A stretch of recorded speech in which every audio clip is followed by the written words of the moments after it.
andare a vedere la moto con la quale tornerò a correre in una competizione di livello mondiale.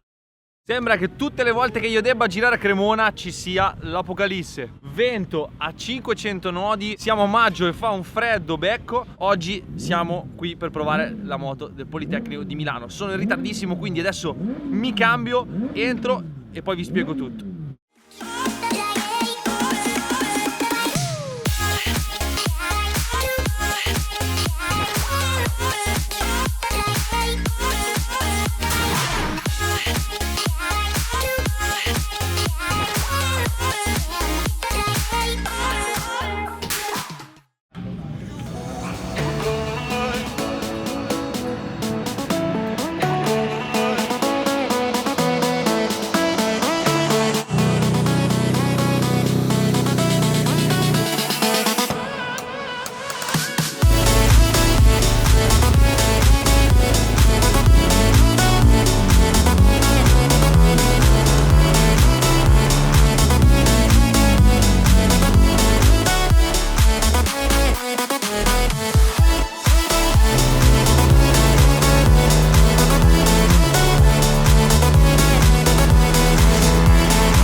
A raccontarvi quello che stavamo facendo non ci sono arrivato perché abbiamo appoggiato subito la moto in terra. Ho fatto una piccola scivolatina a quella che era la vecchia curva 3 e 4. Quando ho inclinato la moto sono andato a frenare, ha vibrato leggermente l'anteriore, ha vibrato l'anteriore e sono caduto. Scivolata, adesso i ragazzi stanno sistemando la moto. Abbiamo provato dopo il primo turno subito il rapporto, che è migliorato un sacco, e abbiamo montato una diversa pastiglia, una diversa mescola di pastiglie dei freni che infatti è molto più mordente e infatti ha messo subito alla prova la forcella anteriore.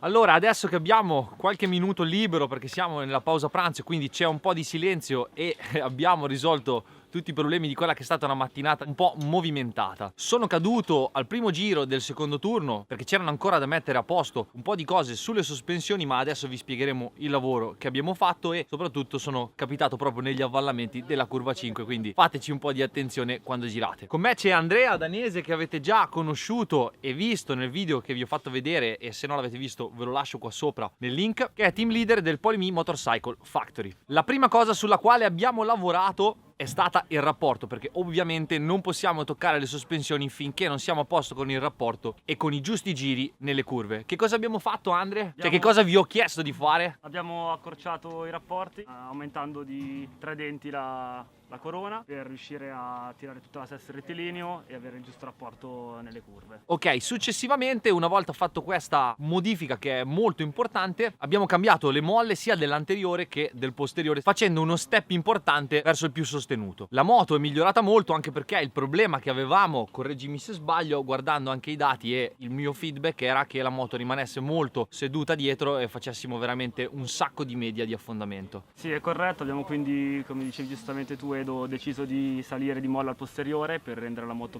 con un bilanciamento più corretto. Siamo andati dietro cambiando anche la molla alla forcella per dargli un assetto che ti convincesse di più durante la guida. Poi la cosa che mi è piaciuta un sacco è che stamattina abbiamo fatto posizionamento delle leve e delle pedane e la posizione in sella è veramente ottima, mi piace molto. La sella di Race Seats super dura con un sacco di grip, permette di sentire bene quello che succede sulla moto, e angolazione di manubri, sella e pedane è è veramente molto comoda. Adesso cercheremo di stringere e infilare i tubi dei manubri in maniera di stringere in più quello che è l'ingombro aerodinamico per essere più veloci sul rettilineo, e per fortuna è uscito un po' di sole e pare che sia anche calato il vento, e quindi speriamo nel pomeriggio di non trovare quella situazione odiosa che abbiamo trovato stamattina. Poi la grande particolarità di questa moto, e ve l'avevo già fatto vedere nel primo video, è che questo componente qui in gergo tecnico i ragazzi lo chiamano proboscide, ed è veramente lunghissimo, ed è la presa dell'aria anteriore per l'airbox in pressione, perché è una delle evoluzioni che i ragazzi hanno sviluppato, in quanto in questo campionato, non potendo lavorare sul motore perché non si può aprire per regolamento, bisogna lavorare all'esterno, e quindi hanno studiato questo sistema di airbox in pressione. Telaietto portante in carbonio, qui è veramente una pioggia di carbonio, così come anche la paratia per convogliare meglio l'aria al radiatore. Stamattina poi il test più importante che abbiamo fatto è quello delle carene, perché sono già caduto e per fortuna hanno resistito bene. A Sul io gliel'avevo detto nel video di fare più carene e ancora non si era attrezzata, però per fortuna pare che abbiano resistito bene, o sbaglio? Assolutamente, sono contentissima di come hanno reagito, perciò top. Perché non so se ve l'avevo detto, ma le carene sono fatte in un materiale particolare e sono due laminati. Uno è una fibra di jeans, esattamente quelli che vi mettete addosso, e un materiale plastico che devo dire si è comportato molto bene, in quanto è estremamente flessibile. Infatti la carena è abbastanza morbida, e tutto questo materiale poi ha degli inserti in carbonio nelle parti che sono sottoposte a maggiore pressione aerodinamica. Ovviamente da davanti ci batte l'aria e quindi è normale che serva più rigidità. E se è vero che dopo la tempesta c'è sempre il sole, adesso il sole è uscito, il vento si è abbassato leggermente, e quindi speriamo di poterci godere il pomeriggio e provare tutti i materiali nella maniera corretta.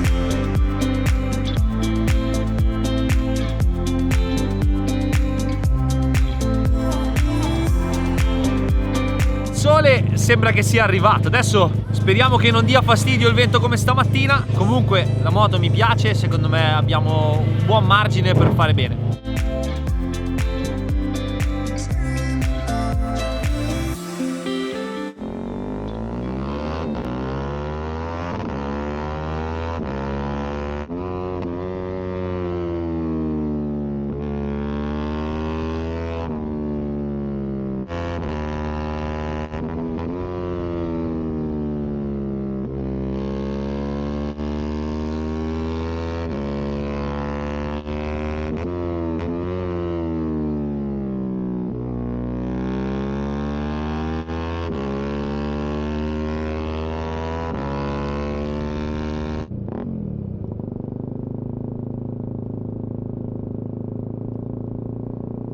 Una molla via l'altra. Abbiamo provato la soluzione della molla un po' più dura, poco precaricata, e non mi è piaciuta tanto, pochissimo feeling all'anteriore e soprattutto pochissima capacità di copiare le buche. Abbiamo sistemato un po' il dietro smagliando la catena, e la modifica della molla più dura dietro ha pagato un sacco, mentre davanti ancora non mi fido tanto a entrare in curva. Quindi adesso torniamo indietro con una molla più morbida, più precaricata. Quante molle vuoi cambiare ancora oggi, Andre? Le ho quasi finite, dimmi tu Edo. Dai, solo due prove abbiamo fatto.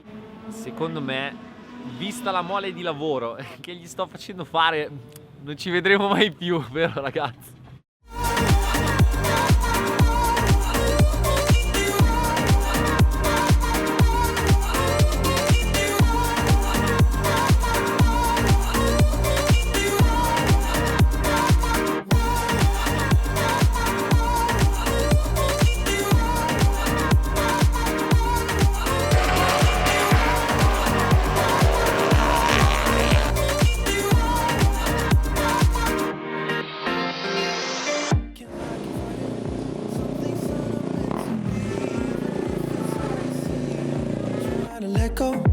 It's not easy, you know. Wow, molto meglio.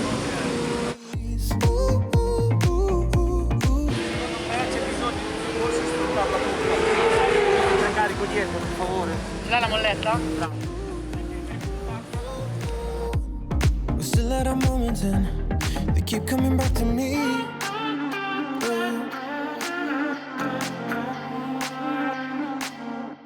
I can't help that I miss you now.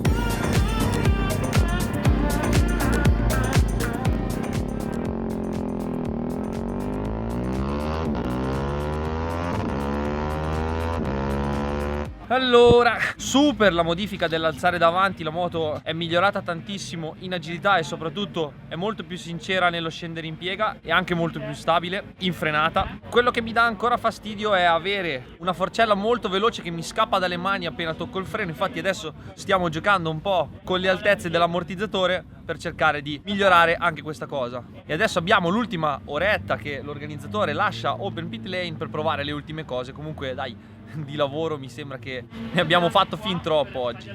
Matteo, mi fai vedere cosa stavi facendo? Abbiamo sistemato alcune saldature perché con le vibrazioni si sono staccate, quindi i segnali acquisiti dalla telemetria avevano dei picchi strani. No, perché per me alle gare normali vedere saldare le schede, tutte queste cose artigianali è tutto nuovo per me, quindi ero incuriosito da questa cosa qua. Diciamo che siamo abbastanza pronti a tutto. Infatti non a caso là sul sedile anteriore c'è anche la stampante 3D, ma evito di farvela vedere.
Allora, ultimo turno finito, abbiamo provato la modifica all'ammortizzatore che non è stata migliorativa, anzi abbassando la moto dietro non abbiamo trovato grande vantaggio in frenata e soprattutto la moto smette di girare o comunque sicuramente gira le curve peggio, quindi modifica peggiorativa. Torneremo indietro, dobbiamo risolvere quel problemino di vibrazione all'anteriore, ma comunque sono contento perché abbiamo fatto un sacco di lavoro oggi e quantomeno abbiamo sgrossato il grosso del lavoro, capito un po' la direzione da prendere, dove andare a parare, anche perché è molto importante fare delle ore in sella. Adesso ci cambiamo, andiamo a prendere il materiale foto e video. Spero che vi sia piaciuto vivere una giornata di sviluppo con noi e Polymee Motorcycle Factory. Vi lascio in descrizione il link, andate a seguirli e io scappo perché sono sempre a manetta. Se siete arrivati fino qui non dimenticate di schiacciare il bottone iscriviti. Ciao ragazzi. Ah, e dimenticavo un saluto da tutti i ragazzi del Polymee Motorcycle Factory.